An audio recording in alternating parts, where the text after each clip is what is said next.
Hey, hey, hey! If you watched the other day, you will know who I am. But if you're new, hi, I'm Stacie and I am a zookeeper here from Zoo to You. So, we're just going to have a quick recap on what we have done so far this week. So, Monday we learned about invertebrates with Mildred the millipede. Tuesday, we learned about mammals with Willow the skunk, and yesterday, you learned about fish and amphibians with Melissa and Babe the snake. Now, before we carry on, we hope you're all staying nice and safe. And I want to do a massive shout out to our IT guy, Ben. We had a couple of technical difficulties yesterday. We are new to this. We're zookeepers, not IT techs. So just bear with us while we're trying to figure out what we're doing. And hopefully we'll get it right by the end of this week. We're just still working out a couple of little kinks. So we are learning about lots of different things this week, but we're going to go to our homework that we set you on Monday on looking at how to group animals. So we want you guys to think about how you group animals. We're giving you little hints and tips throughout each session. So if you haven't watched us yet, go back through our YouTube videos and get up to date with everything. Once you've come up with your ideas on how to group animals, add them to our Facebook page. The link's below. We'd love to see what you guys are coming up with. And then it's time for our daily homework. You guys are being so creative, so we want to keep that going. So you're creating your own specific creature to each category we cover each day. So listen carefully to the features that I'm going to be telling you about today's group, and today it is birds. So we want you all to get your pencils out and start drawing some birds for us. So we are going to look at bird features. So what do birds have that mammals don't have? So the most important thing is that birds come from eggs. Okay, so when mammals give birth to live babies, birds lay eggs and then they incubate them for a short period of time and then they hatch into baby birds. When they come out, they're not all that pretty. Okay, if you look at the pictures, you will see our two baby blue wings. They don't look that attractive. They kind of look like little dinosaurs. Okay, they don't have any of their feathers yet and they don't even know how to fly yet. After they come out as babies, they get all fluffy. So you'll see a picture of Bumble on your screens, and she is going to show you how she looked when she was really fluffy. She was so cute and cuddly, and she wasn't quite sure what she was doing in the world right then. She just knew that she liked to snuggle with teddies because she made friends with a teddy. And then we've got Milo. You can all see Milo sticking his tongue out, and he has a beak, so he does not have teeth like me and you do. He has a beak. He uses that to break his nuts and his seeds open.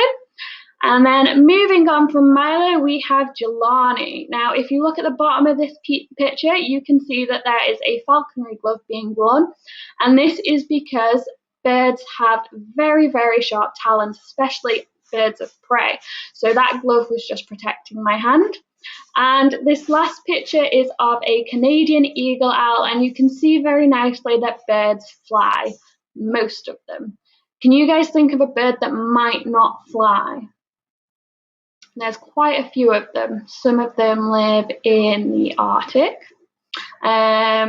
You might be thinking chickens, but I can safely say chickens do fly. Okay, so ones that don't fly, you've got emus, rhea, and ostriches, and you've got penguins and kiwi birds as well. So there's lots and lots of different birds. So we are going to look at some birds that you can find native to the UK. So these guys are photos that we've taken. So we've got a British barn owl. These are nocturnal, so you'll see them at night time, and they are the most common bird that people associate with British birds of prey. Then here we've got Kiki Orchestral, posing very nicely for her Valentine's Day photo. And then we've also got a juvenile mute swan. So they come in all different shapes and sizes. So now I'm going to tell you a couple of other things about birds before I introduce you to today's special guest. So there is over 10,000 different species of birds across the world.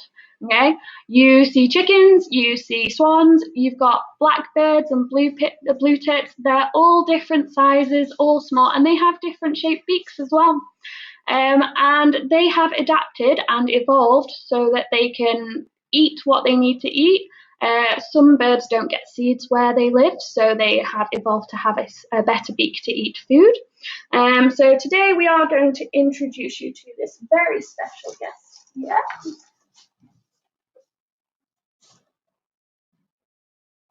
Everybody meet Bumble. Isn't she cute? Okay, she gets a bit camera shy, so she doesn't look at you. I'm very, very sorry, but she really hates being in the spotlight. So Bumble is our southern white-faced owl, all the way from Africa, and she is fully grown. She's about 4 years old now. She is not going to get any bigger. She is forever this tiny. Okay. So owls are very, very specialized hunters. They are a predator, so they hunt for meat. They are carnivores. So Bumble here, she has very sharp talons, like I was showing you about on the picture of Jelani. So that's why I'm wearing this glove, so she doesn't hurt my hand. And she uses these talons to catch her food. So what she does is when she's hungry, she will use her very, very good eyesight. She is what we call binocular vision. So close up, it's not that great. But from far away, Bumble's eyesight is amazing. Okay, she can spot a mouse in a field while she's sat in her tree. That is how good it is. So she'll use her eyesight to figure out where it is. Then she'll use her hearing to actually help her locate it. And then she'll swoop down from her tree branch and she will grab it in her very sharp talons. Now, Bumble gets really, really excited when she catches her food. And she has a bit of an adrenaline rush where she physically cannot let go of her food after she's caught it.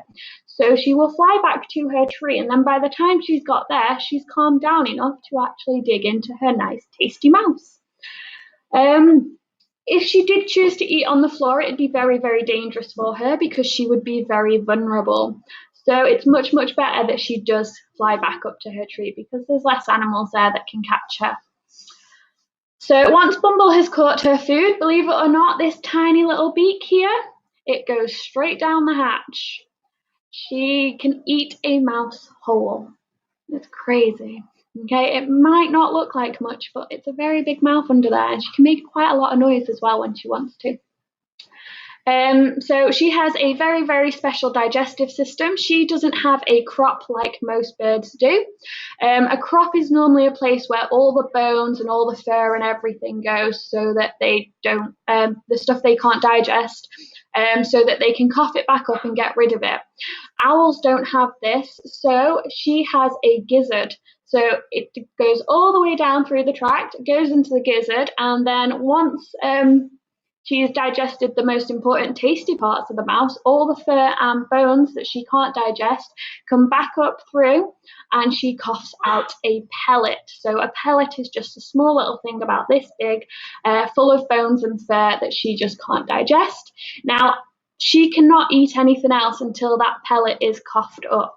So she has to eat her food, digest it, wait a couple of hours, cough it up, and then she can go out on the hunt again. Now we are going to take a very nice close look at Bumble's eyes here.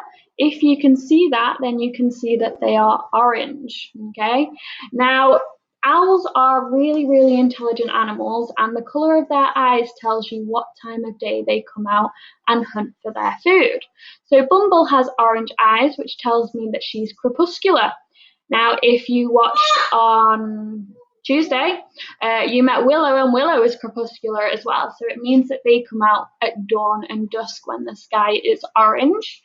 If you see an owl with yellow eyes, it means that they are diurnal, like me and you. So that means they come out during the day to hunt for their food.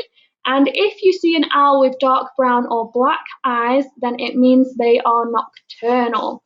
Okay, so they come out at nighttime and hunt. So that is the best way to figure out what time of day you would see an owl. So Bumble here, she is a female. You can't normally tell unless you send the feathers off to be DNA tested. But we also had a male in our midst, and the females tend to be about 25% bigger than the males. So we knew that she was bigger than our male, therefore makes her a female. And then we sent off the feathers for DNA testing just to double confirm that. So she may look all fat here, but she's not. She's just nice and fluffy, covered in all these very nice feathers. Now, we can't stroke owls, and there's a reason for it. They are silent hunters, so they fly silently. The way your zips were designed was from owl feathers. So at the end of each feather, there is tiny little hairs that slot together perfectly so that no air can get between them. So this means that when Bumble flies, she can sneak up on her mouse very, very quietly, and there's be a nice big surprise for it. Okay, it's not so good for the mouse, but it means that Bumble is an excellent hunter. Now, if we go stroking owls, then unfortunately we break them little hairs and them little filaments on them. So we don't stroke her. So we use ones that they have previously molted. This is not Bumble's. It's a bit too big for her.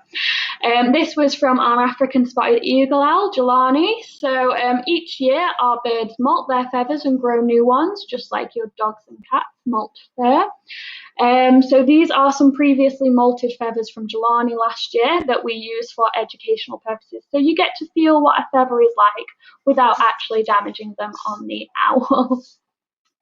Now, Bumble is very small and she lives in Africa, so unfortunately there's a very, very big predator in the sky that can eat her, and it's called an eagle. So Bumble is very, very smart. If you look at her colours, you can see that they kind of look like a tree. So when Bumble feels threatened or scared, what she does is she stands up nice and tall. She's got some little ear tufts on the top of her head called plumicorns. She will stick them up and she will close her eyes and she will pretend to be a tree. Can you pretend to be a tree? Go on, stick your plumicorns up, stand up really tall and close your eyes just like this. Well done, you're camouflaging very well. Okay, so that is how Bumble stays nice and safe. So she can keep her eyes closed for about 2 to 3 hours and she'll be listening to hear that predator. So that eagle doesn't fly silently. That gets lots of wind between its feathers. So she can hear it flying around. So she knows when it's safe to open her eyes and go back out. So she is a very, very, very clever little bird. And she's just so adorable. Look at how tiny she is. Bumble. Bumble. There you go. She's just so cute. So we're just going to let Bumble go toilet over there because I do not want that on my trousers. Birds cannot be toilet trained, unfortunately. She lives outside. She goes toilet wherever she wants. It's one of them things. So that is Bumble. So what we are going to do is we are going to pop her back over here on her perch. There we go, sweetie. Okay. So just to recap on what we have learnt today. We have looked at birds, and do you remember what features they have? Remember what Bumble looked at, and remember what her body was all covered in. We've met Bumble, the white-faced owl, all the way from Africa. So your homework today is to create your own bird picture. Remember, they must have feathers and they must lay eggs, but they don't always have to fly, just like penguins. Okay, your weekly task is to think about ways that animals can be grouped together. So Bumble gave you 2 examples today. So she's crepuscular, just like Willow the skunk, and also she is a carnivore. So think about what she eats. And we will be sharing all the pictures of the amphibians, fish and bird drawings tomorrow. Just because the video was uploaded late last night, we want to make sure that we get everyone's put into the video. So don't forget to post your work on our Facebook page. I also want to do a massive shout out because we have people watching today. We have Miles from Australia. So hi Miles, it's nice to meet you. We have Brooke and Fern from Peterborough. So hi guys. We have Connor, Madison and Harriet from Crewe, the Knoll family. So hi guys, it's nice to see you. And we also have Eliana and Harper from Nantwich. Thanks for tuning in, guys. You're really helping us out. So we also want to do a special shout out and a special thanks to Daphne for donating to our COVID-19 fundraiser. All your money is going to go a very, very long way to helping us take care of the animals during this hard time. If you don't want to do it through Crowdfunder, then Melissa's PayPal is on there, so you can donate directly to her. I also have a nice little announcement. We are going to launch an Easter bingo. So it's £1 a ticket, and you get sent through email your bingo card, and then we will be playing it live on Facebook, so that if you want to announce line or bingo, then comments would come directly to us. So for a line, you win an Easter egg because, you know, it's Easter. But if you win house, then you get a 30-minute animal experience of your choice. So the 3 choices are the meerkats behind me. We have the skunk, so you could do a skunk experience, and then we also have our reptile experience. So if you're interested in that, please private message us on Facebook so that we can tell you all the details. We will also do a post about it as well. So thank you very much, guys. If you want to shout out on our video tomorrow, let us know where you're listening from and your name. It's been really nice seeing you again. Hopefully we'll see you soon.